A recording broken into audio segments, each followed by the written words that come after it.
Okay. So you used to be an art teacher. When you retired, that's when you started to become a full-time artist. What inspired you to decide to become a full-time artist? Actually, that was my plan from day one. When I was little, I always knew whatever I wanted to do would be art.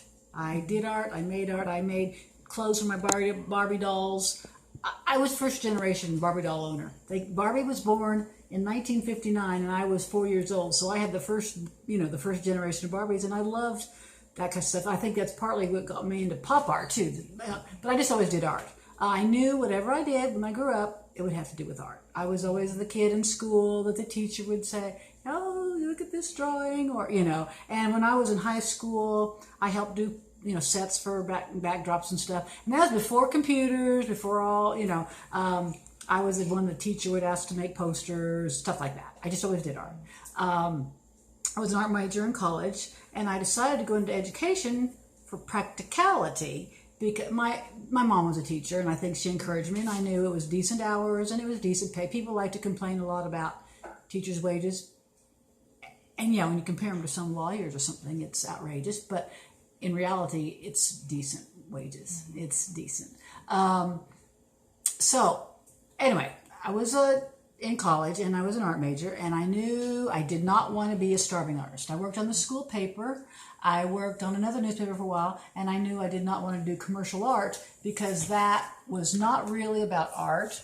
That was about making money, selling a product for somebody else. And the art was just a vehicle. And I just felt like, that's not really art. Oh. Shoot, can you pause that for Yes, me? I can. To art ed. Okay, so when I was in college, I was a junior before I actually switched to art education. I thought that made sense. I loved art. And I thought, whatever I did with the rest of my life, I wanted it to be about making art, even if it was with little kids. And I was never one of those that grew up saying, "Oh, when I grow up, I want to be a teacher." I was more like, I love art, and I want to push it on everybody. I'm so excited about everything I see that I can't believe everybody else is it too. And I tell them about it, and I tell how things are done, and it just was sort of natural. Even though, like I said, I didn't grow up saying I wanted to be a teacher, but I think it came kind of naturally. Plus, I'm the oldest of 3 kids. I have 2 younger brothers, and I was probably bossy with them and told them what to do a lot. It was, first child syndrome kind of a thing, plus being the only girl. Anyway, so the whole plan was to teach, get my retirement, have benefits, be able to have a family, have a life, but able to retire when I'm still young enough and hopefully healthy enough that I would still I almost like a second career. I mean, that was my intention from day one.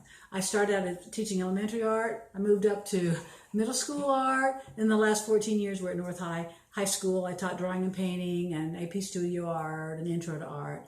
I did watercolor. But my one niece, they live in New York, had taken a picture of her little sister on Facebook, and I loved this picture because it was so timeless and classic. It reminds me of some of the old paintings of like women walking on the beach and their hair blowing like maybe Andrew Hopper or I don't know, some old, anyway, the straw hat and the whole thing. And it's like, I've got to paint that. So I printed up and did a watercolor of it, and I put on, and so I sent it to her. So, because it's amber, and it's just, but I just loved, I don't know, it didn't even have to be, it's a portrait of Amber, but it didn't have to be, because to me it's kind of timeless, the hair blowing and that sort of thing. But then, these are some of the collages. Here's the actual collage of that painting right there. So as you can see, it's just, I just do the And what adhesive do you use? glue sticks. I'm just cheap here.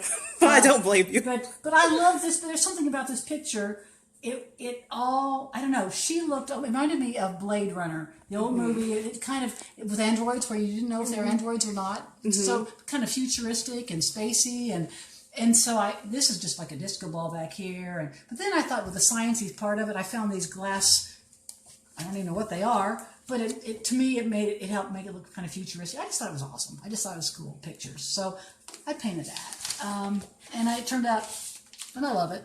But well, this is a real quickie one I did for my son and his wife. They just got married this summer. And I did a more traditional portrait of them. But then I did this. I thought, I'll do kind of a street arty one too. And I spray painted and stenciled. And of course, they loved it the most. And it's hanging in their bedroom. But it was just a picture I had taken at some restaurant we were eating and had it on Facebook.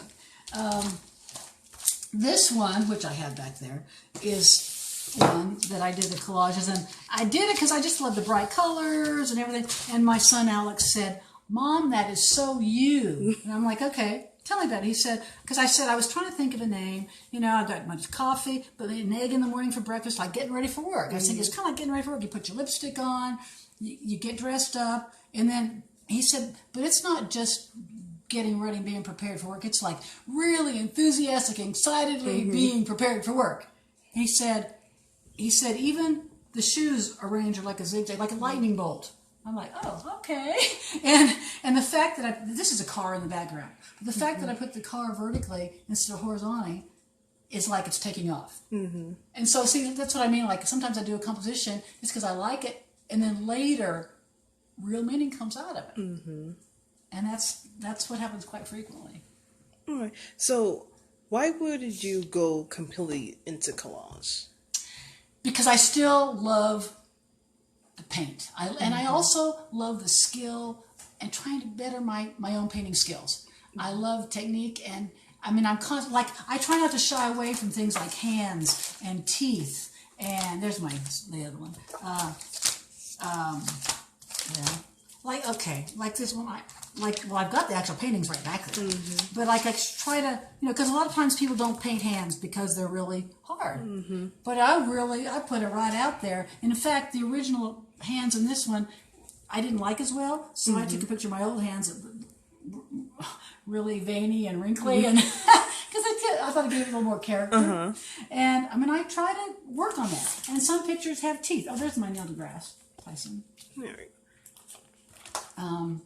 That was for a Day of the Dead show. But anyway, I try to also keep building my skills and get better and better at like painting and not being afraid, not shying away from, like I said, like teeth and hands, because I appreciate craftsmanship.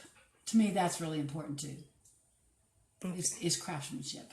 And I do, when I go to museums and things, I really appreciate really good craftsmanship. Okay. And so what would you say just to end this, one more question, what would you say to an artist that would like to be a full-time like an art student who would like to be a full-time artist, but they don't know where to start? How would you inspire them? It costs money to do art. It costs money to be an artist, so you got to have a job. The thing is, just do it. I was painting after school. I was painting on weekends. I was painting, if you love it and you have it in your heart, you're not going to have excuses. You're going to want to do it. Storage unit that I've got all my watercolors in, do you have I think it's called Ruby Spider Queen? Oh yeah. I love that one too. I love her. And this one, and it has no real deep meaning.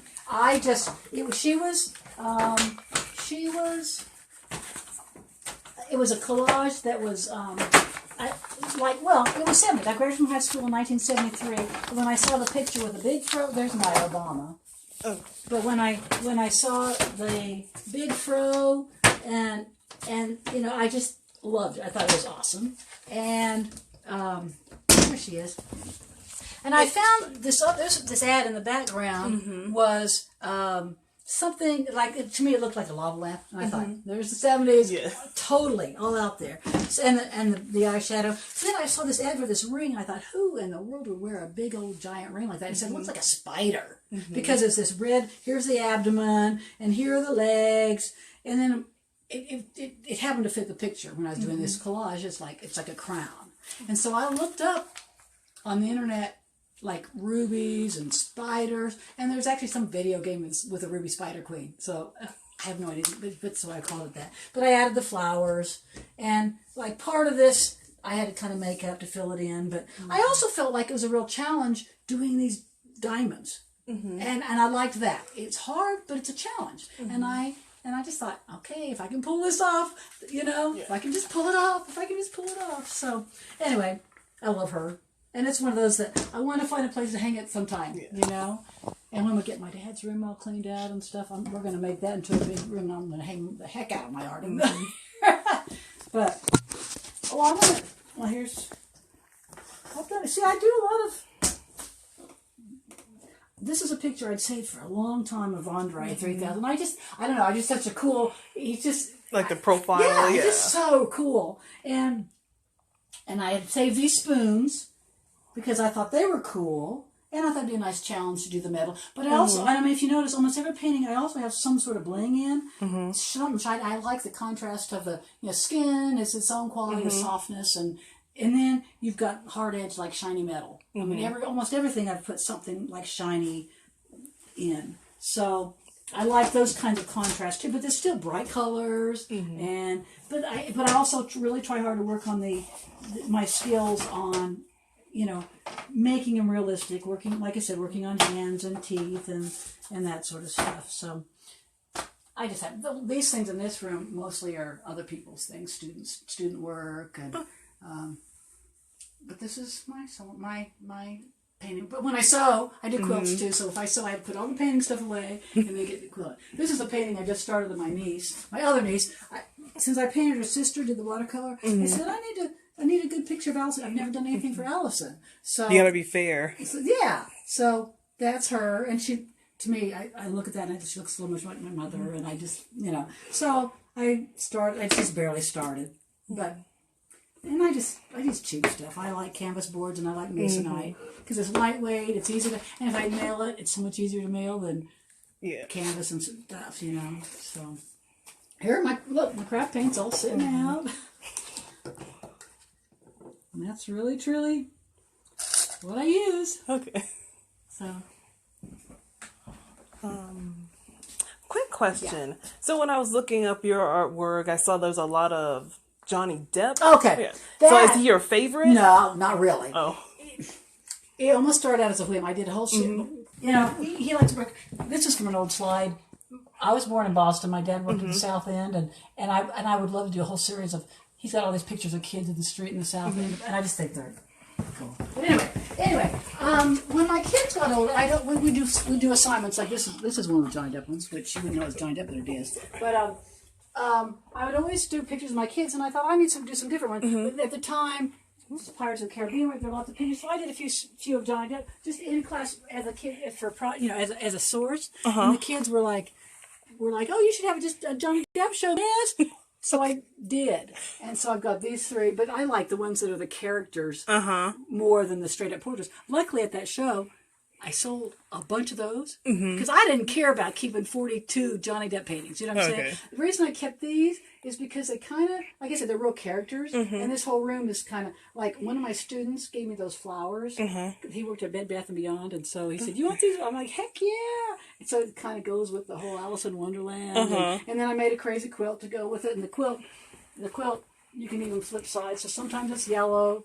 Sometimes it's turquoise. So, I mean, like I said, every part of my life I have to decorate. But anyway, it started almost like as a joke. Okay. So then I had this show, like I said, and people loved it. And I sold half my stuff, which was fine with me. But it's just kind of silly. Okay. But anyway. I went in my dollhouse. I made this dollhouse last year. I love miniature stuff, but once again, it's the mid-century modern and the retro kind of, I was started talking, and I made a lot of the stuff. I bought a lot of stuff, but I totally, did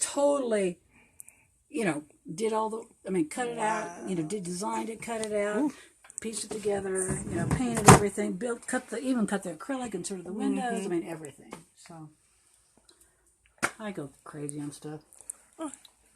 Even my Maryland, this was years ago, but when we bought this house, had been a door, like a hole kicked in the door, and so I patched it up and painted it, and I thought. And I had painted a Maryland for somebody at their house. So I thought, looking up there, I was like, that'd be cool to have Maryland on that door. So. Oh, I like this one. That was thank you. That was for a Day of the Dead. And this all pen. I had found this old picture of her looking like a punk rock star, kind of like, But learning about her, even though she was not Catholic herself, she and her husband were very strong advocates for the Mexican people. They were communists. So I've got the jacket thrown over. Made it with green cast, and I put the gold stars on it, so it's like the Virgin Mary. So it's like she's in the Virgin of Guadalupe, yet she's still who she is. She's got the cloak, but instead of right here, I put the little communist pin. And I put the classic earrings because, like I said, she stood up for the people. The very, very last painting she did before she died had this banner across it that said Viva La Vida, which means live life. So, but it was for a Day of the Dead show. And I went all out. It's all pen. And like I said, even the yellow is pen. But I had a hard time finding yellow ballpoint pens. I ordered some. I got them off Amazon, but they come from Japan. But it's all pen. But I want her to be the black and white to stand as contrast against the colorful background. So is there a celebrity that you would like to do in the future? Not particularly. I mean, I love movies. I watch movies. I love that kind of stuff. But it's not like I live for celebrity. You know what I mean? No. It's just I don't know. Not right. No. Not off the top of my head. I don't have particularly. I mean, there are some actors and actresses that I really like, and I know their stuff's good, but it's not like, oh, I have a favorite artist. And I look at pictures all over my. Okay. So. So, last question. Yes. Are there any other future projects that you have? I'm just always working. I just always have projects. I don't have one thing I'm saying, okay, I want to do this. Well, okay, I take it back. I'm going to do a painting of Iron Man for my son's girlfriend for Christmas. I've never met her yet. He's the one in the Air Force, and his girlfriend's from China, and she loves Iron Man, and she loves red and gold, and so I'm going to do a painting of Iron Man for her for Christmas. Okay. But that's just silly. I don't, you know what I mean? That's nice. It's nice, but no, I don't have specific, I'm going to build an Eiffel Tower. I don't have, not particularly. I have whole drawers full of things. I have things started. Okay. I have slides. I want to do a whole series of paintings, like I said, from the 50s of the South End of Boston, of stuff like that. But nothing like, I'm going to do a portrait of President Clinton or anything like that. Yeah. Okay.